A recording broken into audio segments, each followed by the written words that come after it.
Welcome in, everybody. Play Like a Jet Live. Luke, Clay, and Kayla with you again today. And we have a special guest, the host of PFF Fantasy Football Podcast, and Christopher Herndon, believer. Are we going with Christopher this year? We've got Ian Hartitz from PFF coming in. Welcome in, man. How you going, Ian? Appreciate you having me. And yeah, I was single-handedly responsible for so many wasted 15th round picks and fantasy drafts of all shapes and sizes last year. But you know what? It's I'm looking forward to her to become the latest and potentially greatest post Adam Gase winner. So we'll see what happens, man. But yeah, excited to be here. Always happy to talk some ball. I'm happy we got these rosters finally set. We can finally focus on 2021 and beyond. Appreciate you being here, Clay. Kayla, how you going, guys? Yeah, everything's good. Yeah, I'm doing good. We're a week off from the schedule being released. The Jets jersey numbers got released, so now it's just kind of just sit back and wait for the preseason to get started. Well, on that note, let's jump into a little bit of quickfire Jets news.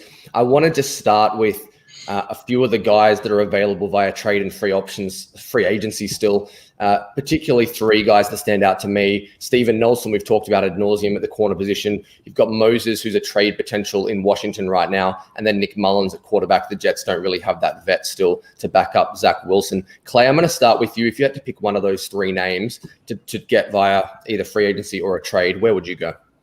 I mean, hands down, Steven Nelson. And the cornerback position's been neglected. Not to say I feel like neglected is a bad word, but it's still the right word. Like the team had so many holes that they had to fill. There's only so much they can do. You can't fix the team in one offseason. That's just not how it works in the NFL. So they had to put one position on hold, and it so happened to be cornerback. But you have a starting caliber, a very good starting caliber cornerback just sitting there in Steven Nelson. I know there's been talks between the teams. We just need them to agree on a number and hopefully just get him into the building, because I do not want to see Bless Austin as our number two corner. And don't get me wrong, Bless Austin, he had a great rookie year for what he was. He was a 6th round pick coming off a major injury. He was a good rookie cornerback. Had some bad games here and there, but that's going to happen. Cornerback is arguably a top 2-3 position. Hardest position to transition from the college game to the pro game. And then year 2 was just kind of downhill for Bless Austin.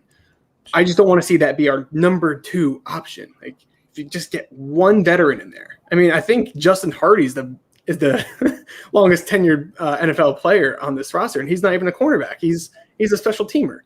So you get Steven Nelson here. I don't think there's any question as to who else it can be. Ian, I had a question for you. Morgan Moses out of Washington. Do you think he's a substantial upgrade over George Fant, who played right tackle here last year? Might be a little one. I mean, the thing with it's always so hard to distinguish is it the offensive line's fault or the quarterback's fault when you have some of these pass blocking issues. I actually like what the Jets did before.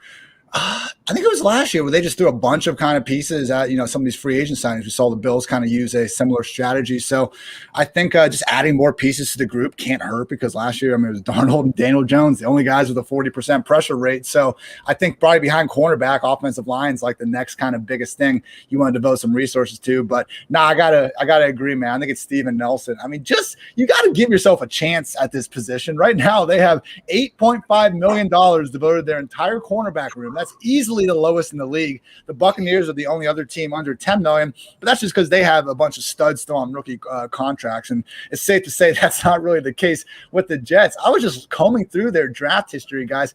I think Justin Burris in 2016, 4th rounder, that's their only corner they've taken in the top 5 rounds since I'm still going back 2014, 2013. You got to give yourself a chance at some point. They've just been awful there. So, you can talk about pass rush versus secondary. PFF tells us that secondary is a little bit more important than pass rush. You want both to be great, but you just can't have one be this bad. Otherwise, it's going to ruin the rest of what the defense is trying to do. I know, I'm assuming they're going to be more soundly coached this year and all that. But, hey, I mean, as great as some of the defenses were in San Francisco, they were that great because of that incredible pass rush. I don't think the Jets necessarily have either end going for them. So expecting a lot of shootouts in New York, even if they do get Steven Nelson to come agree to play.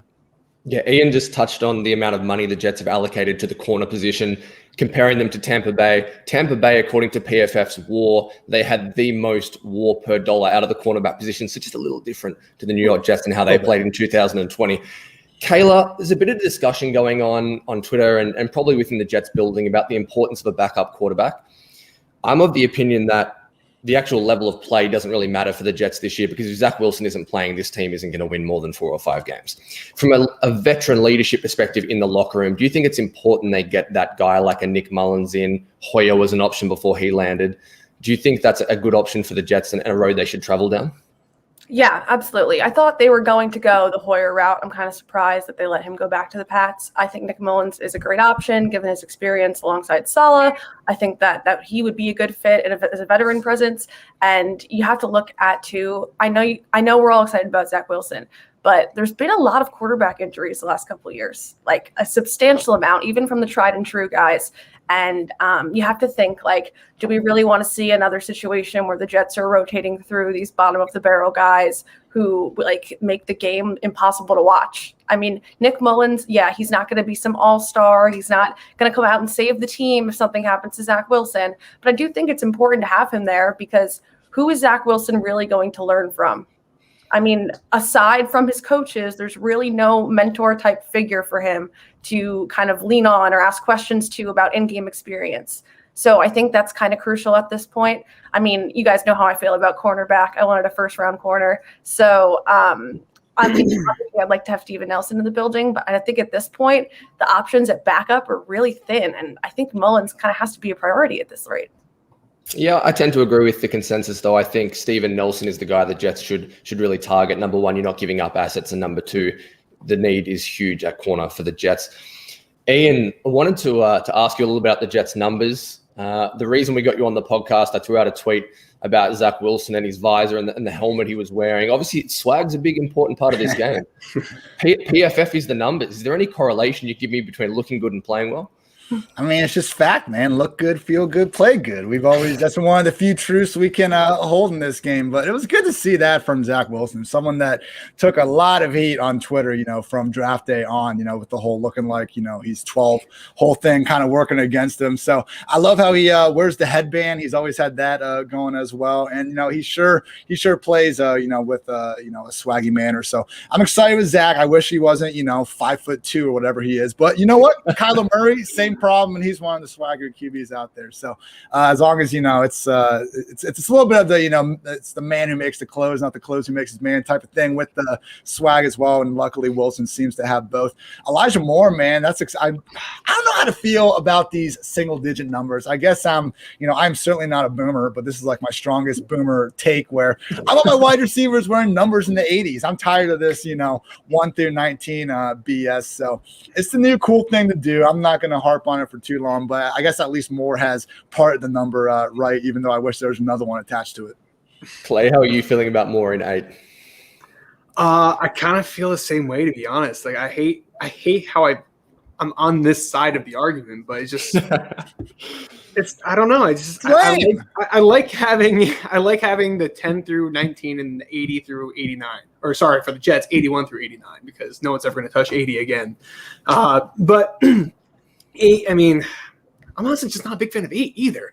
It's like a double whammy for me. But hey, he dominated with that number at Ole Miss. So if that can translate, that's part of the translation from college to the pro.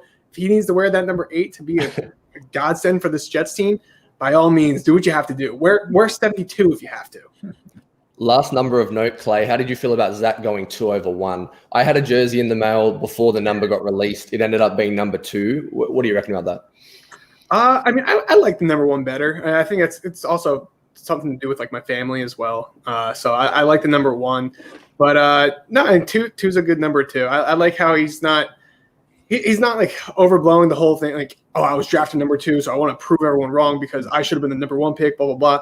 Like he's not really doing that. He's kind of just going, 2 is a cool number. Like any single digit's a cool number. I just want to try something different. Like, all right, go for it, dude. But hey, like I said, like the numbers won't mean anything as long as they actually win on the field, and that's all I care about at the end of the day. All right, let's jump into the meat of the show now. We're going to go through the Jets draft with Ian quickly. I think we're going to start off with some AVT talk with Kayla.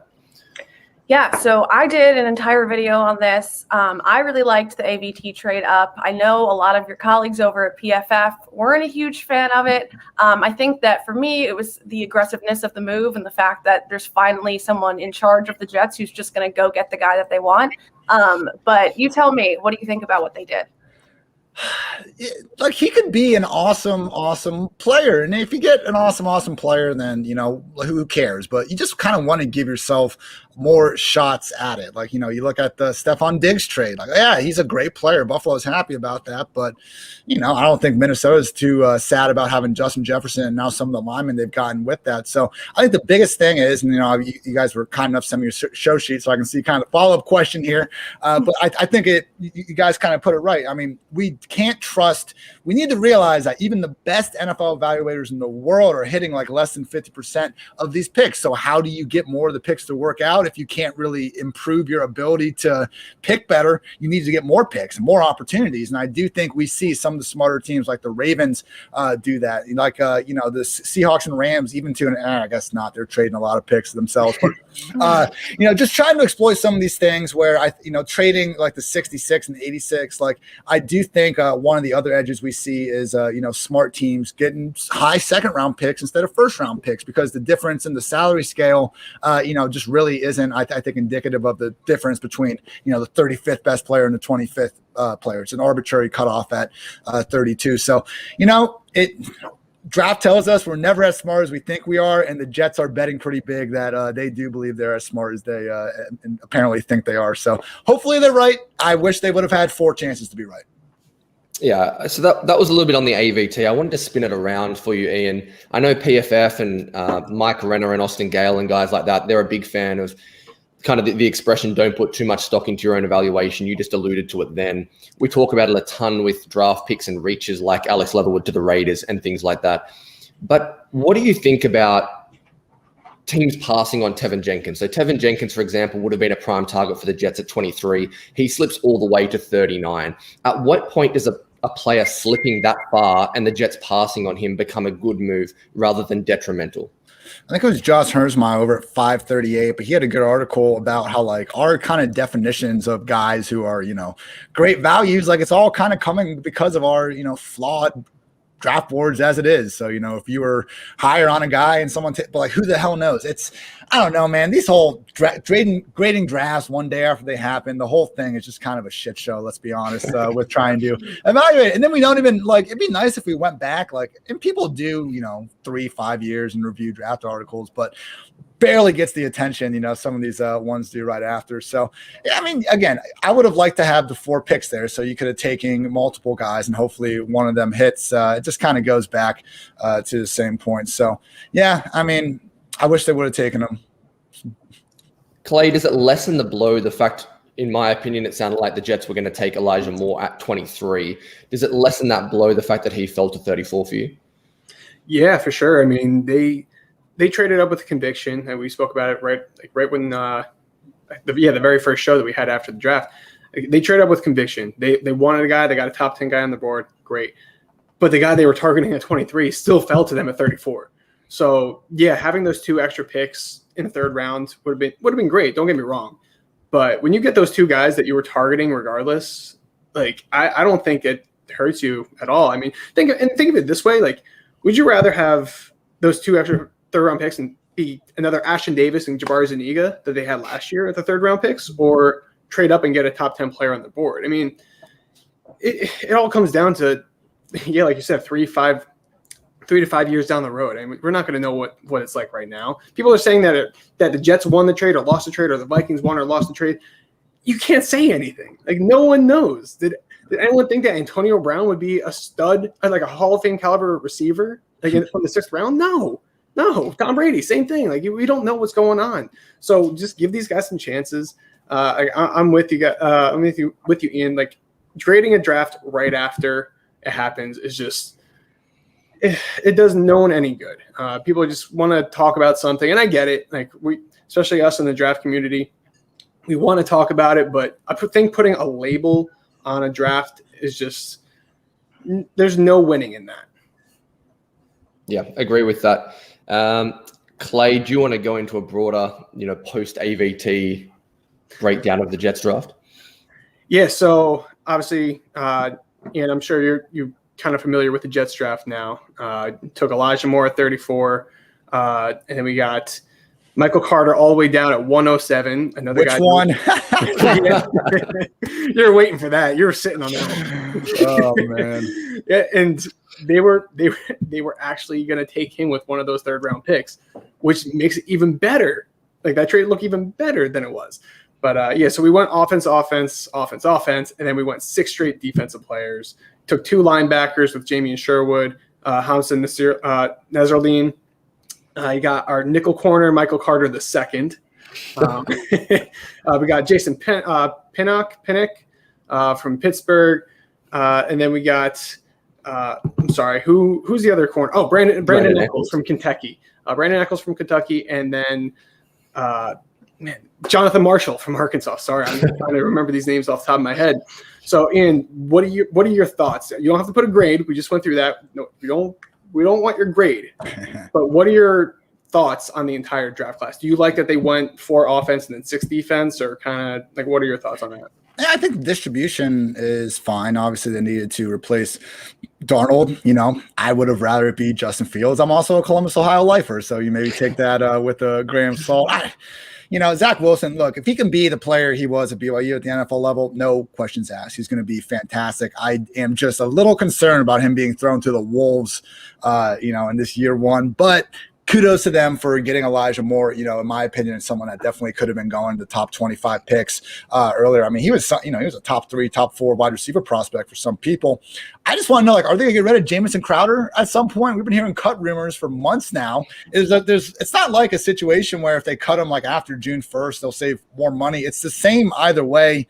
I don't know what's going on there. I hope Crowder is fine, but if you want to save your money, do it and then feature Elijah Moore. I'd love to see that in Fantasyland. For now, it's a little muddled, but hey, at least, this crop of, Mims, Elijah Moore, and, obviously Corey Davis, who they signed. I mean, this is a pretty solid wide receiver room with the potential to be awesome. And I think last year, looking at it, even though I do think Rashad Perriman's better than a lot of people give him credit for, that was objectively a bottom 5 group of receivers they had. So kudos to them for fixing that and for giving their young quarterback a chance. So I like the devotion to offense, and even Michael Carter, man, 4th round. That's a great time in the draft to take your running back that you like more than apparently the rest of the league did. So Carter, the things he did at North Carolina, watching the film, I didn't think it was too far-fetched for someone to like him more than Javonte. I thought Carter was potentially a more 3-down ready back with kind of what he was doing as a receiver. So very interested to see if he can seize that job. History tells us that if you're not a top 3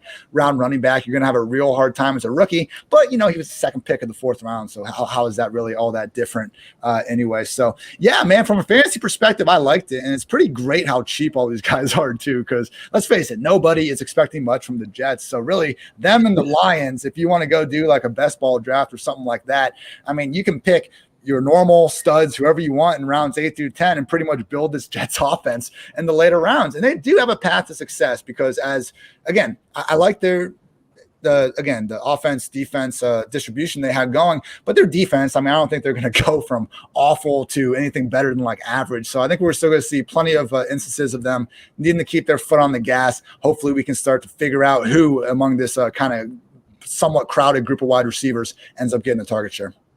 Ian, I think that's a pretty good transition. Let's jump into some fantasy football talk. Obviously, you're the host over at PFF's Fantasy Football Podcast. Tell us a little bit about, this is a busy time of the year for you leading into the season. Quiet for a lot of NFL fans, a lot of content and rankings for you. What have you got going at the moment? Where can people find your stuff? Yes, sir. PFF Fantasy Football Podcast. I have daily fantasy files going out now. I recorded 4 of them today, just talking through an individual player for 10 to 15 minutes. We got 3 more months of this fantasy football offseason, so I'm not trying to rush to jam-pack each and every episode, but I think they're a fun time. And then we got Wednesday and Friday episodes as well. DeAndre Swift coming on the pod this Friday. I'll try not to make too big of an idiot out of myself there, but yeah, and then plenty of articles, pff.com as well. Yeah, man. And with Elijah Moore, man, first talking rookie ranks now, I think he really, for me, he's a wide receiver 4 in this class among the rookies. Jamar Chase, obviously, are number 1. Devontae versus Waddle, I think, is a good conversation for who you want to kind of pick. I would go Devontae 2, Waddle 3. But for me, it's Elijah Moore, number 4. It's a soft depth chart. Again, assuming Crowder is out of the picture.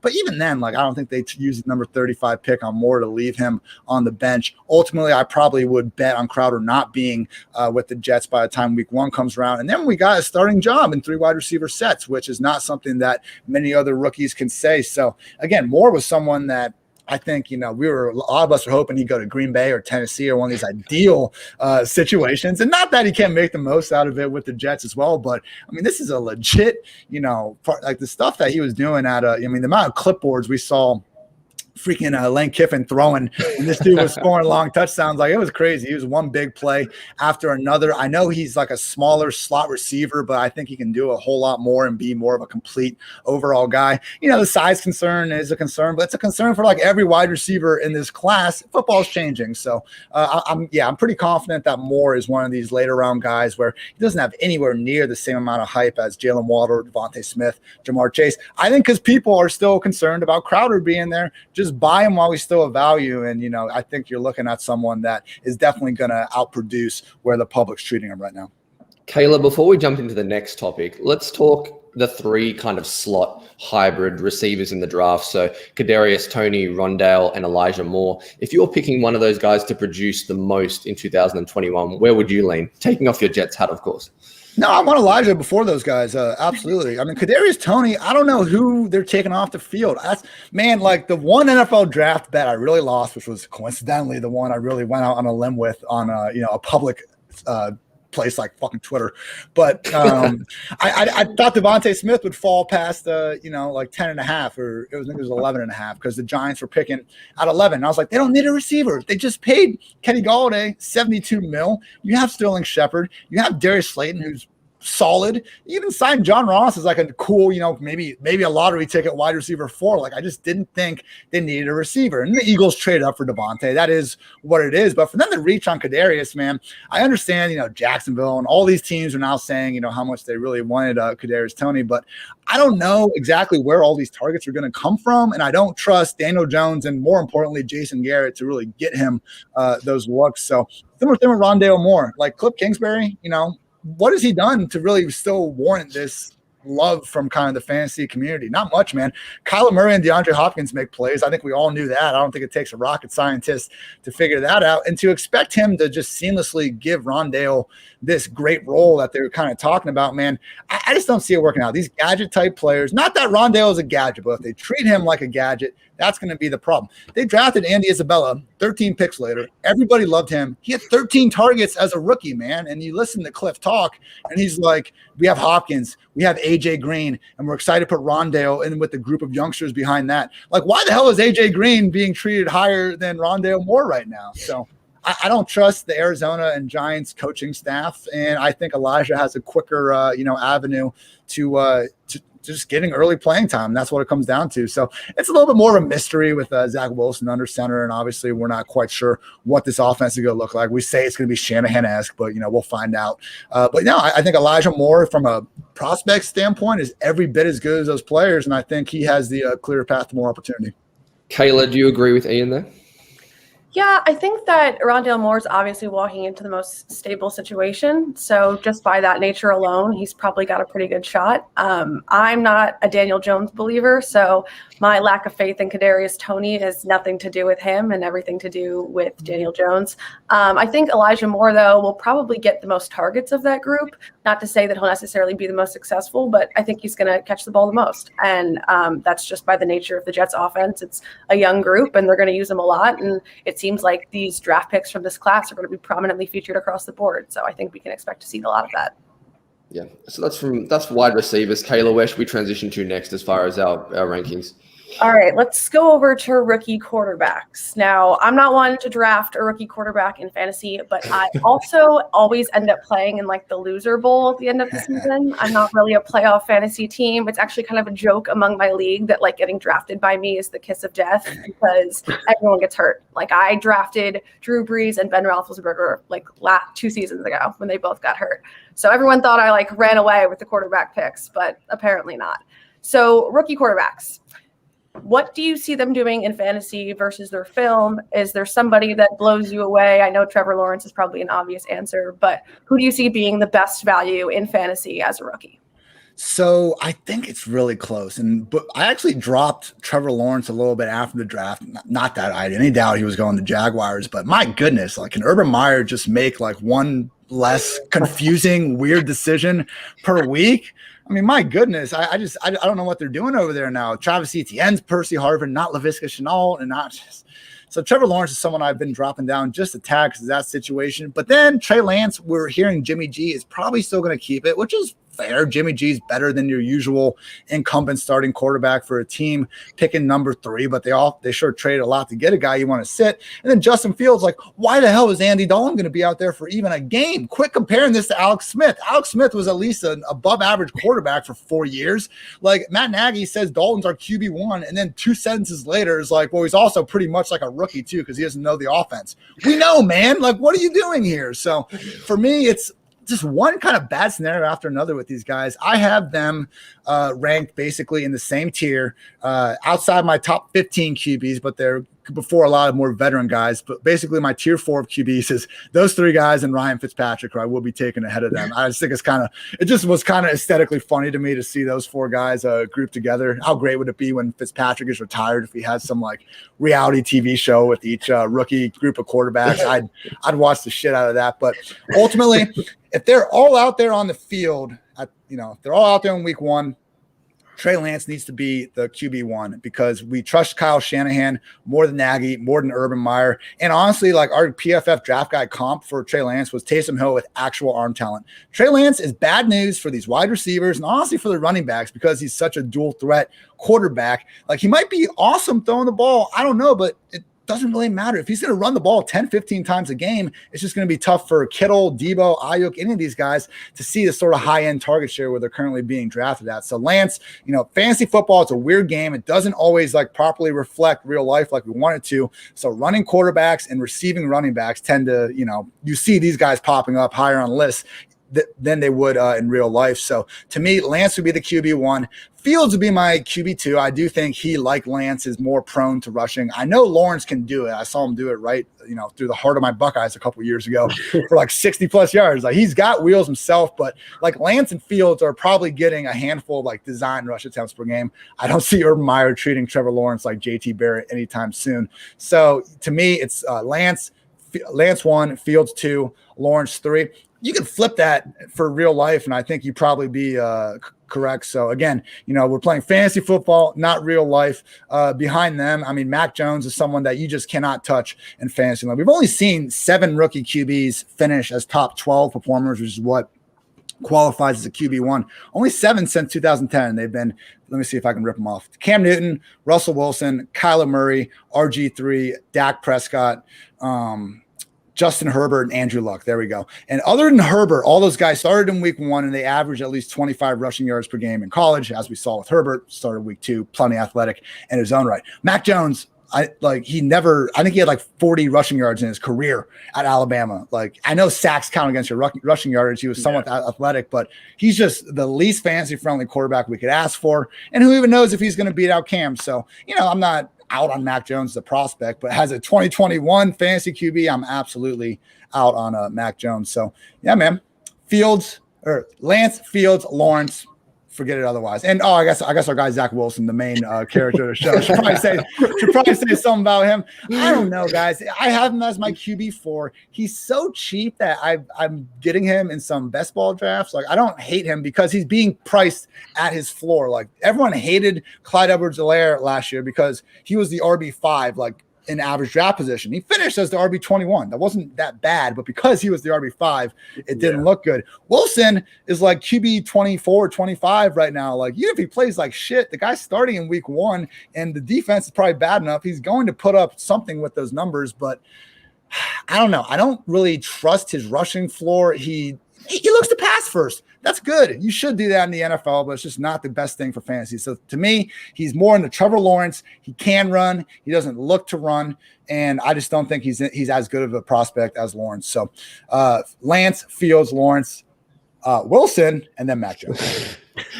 The pretty good transition into some tight ends there. You mentioned Trey Lance if he starts week 1. What kind of impact does that have to you on George Kittle? Because I know today you tweeted out that although he's a better player in real life, you thought that maybe there's a couple of other tight ends that are going to jump him. Do you think that's going to be a result of Trey Lance under center? Yeah, shout out to my guy, Andrew Erickson. He's on the PFF Fantasy Pod with me a lot, but he kind of put the thought in my head, and it's true. Like, you look at it, and yes, okay, let's give Kittle real-life talent. Like, you could pick one target to throw the ball to Kittle or Waller. We're picking Kittle.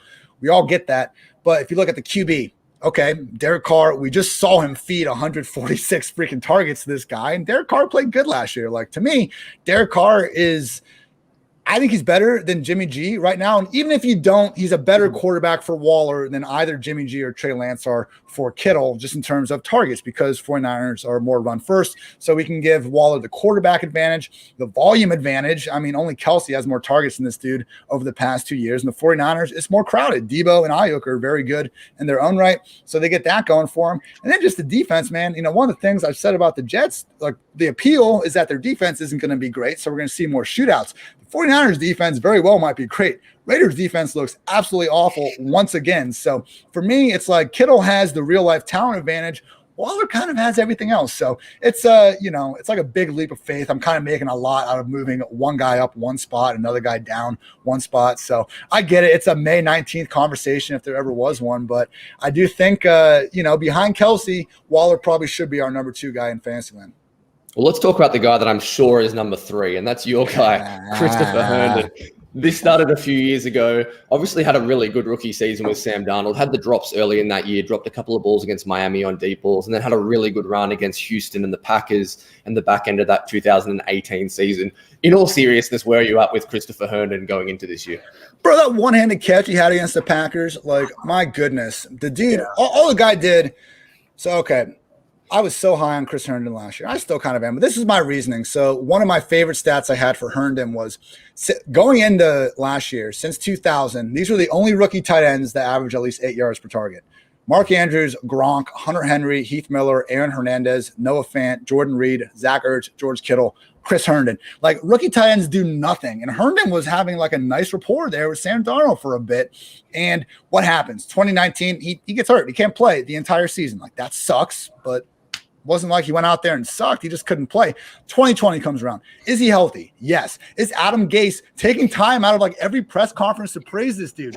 Yes. They gave Le'Veon Bell $52 million, and Adam Gase couldn't say one nice thing about him. He's talking on and on about Herndon being, this guy they don't have to take off the field. And guess what? They didn't take him off the field. The problem was Herndon got used more to pass block than just about any player out there. So I know he's dropped a few passes. He wasn't good last year, even when they did throw him the ball. But, man, like, opportunity. Again, in fantasy football, we chase volume, not talent necessarily. I still maintain Herndon's better than he showed last year. And, man, I think the volume could be there because they didn't address the position again. They didn't draft anybody, didn't sign anybody. Like, I haven't heard too many quotes about Chris Herndon from the Jets brass. I'd appreciate it. I have this sinking feeling that Zach Ertz ends up with the Jets somehow, because I would be so pissed if that happens. But I could see it happening. But, yeah, man, Chris Herndon, we have a guy that has proven he doesn't need to leave the field. He has at least flash in his short career, some solid receiving ability, and he is free. Again, I burned people last year. You spent a 15th round pick. You didn't lose your fantasy league because you drafted Chris Herndon last year. Now he's even cheaper. All the same reasons I was in on him last year still apply, and now he's just cheaper. So, don't draft him as your first or even your second tight end. But, man, if you're going a 3 tight end build, Chris Herndon's your guy as number 3. Okay, I have to chime in here because with Chris Herndon, I have spent 2 seasons telling everyone, draft him. This is going to be the year. And he's just sat there on my fantasy roster, gone by week 8, and I won't do it this year. No, stay on the bandwagon. I can't do it again. I promise myself this is the year where I stop drafting Chris Herndon. All right, here's the thing. We're done calling him Chris Herndon. He's now Christopher Herndon. We got to get the vibes right. And then we got one more chance. If he sucks again this year, we can call him Christopher Herndon the 4th. And then after that, we're out of luck. So. Yeah, I mean, do you think? Oh, sorry, Luke. Yeah, I was just gonna say, like, yeah, Chris Herndon. Yeah, he struggled last year, and Kayla, I'm with you. Like, I've been on the bandwagon for 2 years. I remember having a debate going into 2019 before he got hurt, saying that he was a better tight end than Dallas Goedert with my Eagles buddy. Obviously, that has not panned out, but I mean, if you look at last year, I mean, yeah, he struggled the entire year, and then the last 3 weeks, he actually had half of his. Granted, he only had 287 yards, but he had half of his yardage in the last 3 games. He had 48 yards, 34, and 63. Like, that doesn't scream amazing, but it was more productive, and he actually had 2 touchdowns in those 3 games as well. He only had 45 targets all season, man. It's one of these things where, like, yeah, he was struggling because he wasn't putting up numbers, but like he literally. Week 1, he catches 6 of 7 targets. Okay. And then he puts forward a brutal effort. But you look at these games, he has 3 or 5 or like 0 targets in these. You didn't have these games of Herndon having 2 catches on 8 targets. You had games where he's pass blocking the whole time and they don't throw him the ball. It's not like the rest of the Jets offense was looking great while he was, not doing anything. So that's my thing. It's like, if, it's like Clyde Edwards-Helaire, everyone hates on him for like his goal line ability. He was 2 for 10 inside the 5. The rest of the Chiefs were 1 for 6. Like, if Herndon was the one piece of the offense not doing anything, it'd be different. But nobody was doing anything, man, except when Flacco was under center for a little bit, honestly. So it's, it was a bad situation. And I think Herndon has unjustly been criticized for it. So here's to hoping that this 25-year-old Miami product finally puts it together here in 2021. Little off topic, Ian, but are the Grizzlies going to win tonight? I didn't know that. Honestly, man, I'm a Mike Conley stan. I didn't know the Grizzlies were even playing. I'm looking forward to that. Wow, man. I'm looking forward to that Lakers-Warriors game, though. I have not been following basketball, man. I love my Cavaliers, and I'll try to grind through some of their games during this depressing time. Sexton's my guy, but it's been a rough time since LeBron left. But you know what, Bron? You got us that title. Do whatever the hell you want, man. And so I kind of want to get back. We got to get back to football, back to the Jets. Fair. So we've kind of gone through all of the positions for the Jets on the offensive side. Who do you think is actually draftable for the Jets in a normal fantasy league? Who's actually draftable? Because I feel like every other year it's maybe one guy, and I'm just sick of it. I need to hear at least 2. Right? Come on. No, I think these guys are draftable. It's just like they're all late round guys. You're not taking anyone early. I think Michael Carter is the one who could leap up quickly if we start getting some reports about the workload. I mean, that's the problem. Like, going into the draft, to me, it was the Jets, Steelers, and Falcons where those 3 backfields were like, they haven't really done much meaningful investing a new resource into it. And now, I mean, it's Tevin Coleman, freaking LaMichael Pirine. I think Josh Adams is still there, and Michael Carter. Like, he can absolutely win this backfield. The question is winning this backfield going to mean a 90% snap roll and 20 touches per game, or is it going to be the lead back of a committee like Tevin Coleman does? We need to keep in mind these former coach kind of bringing their guy with him, and that's Tevin Coleman with the Jets. The same thing with Carlos Hyde with the Jaguars, and there's another one I can't. Oh, and James Conner with the Cardinals. His old running back coach is there. Like, no, I'm not worried about these players in and of themselves, about Michael Carter beating them out, but they're still NFL players, and if my opinion, our opinion doesn't matter. Like, their coach's opinion matters. And for them to go out and bring back a guy that was with them, whether it's smart or not, they're probably going to be taking some level of opportunity. So I know Coleman's got like less than $1 million guaranteed. If he was cut, it wouldn't be the most shocking thing ever. But, what's his backfield going to be? Is it going to be a one-back workhorse situation? Because if that's the case, I mean, we saw James Robinson on an awful Jaguars team be a top 12 fantasy RB. If Michael Carter gets over 300 touches, he's going to be an RB1, even if this offense is awful. But I don't know if he's, in line for that role. But again, if we can get that training camp stuff, the running back coach is coming out and saying, hey, we never want to take him off the field. We think he can do a ton in the pass game.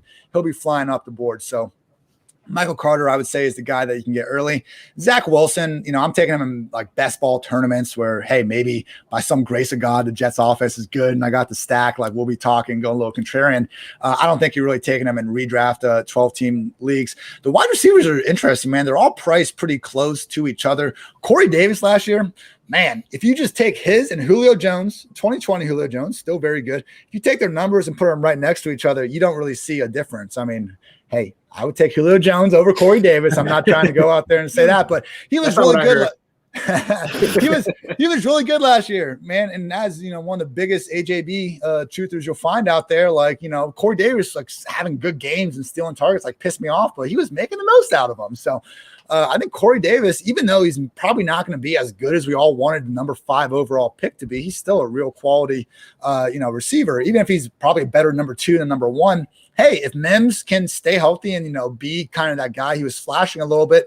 Elijah Moore's as good as we thought he was. I think each of these wide receivers are reasonable. And Herndon, man, because, again, they're all being priced on their floor, not their ceiling. Somebody in this offense is going to be like a top 40 receiver, and right now none of them are even being priced in that range. So these are types of guys we want to take late round shots on. So Michael Carter is the one that I could see people really rallying behind, and these wide receivers and Chris Herndon, like don't be afraid to throw a later round pick at it.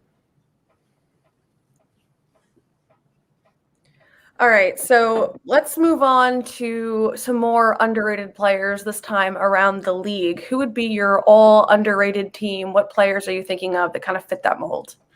Yeah, so just kind of based on some of the ADP stuff, I think Ryan Fitzpatrick is someone that he should be our prime late round quarterback. I mean, you look what he's done in recent years, man. It's wild. I know Ron Rivera made some headlines. He's like, we're not going to name him the starting quarterback. Everything's a competition, yada, yada, yada.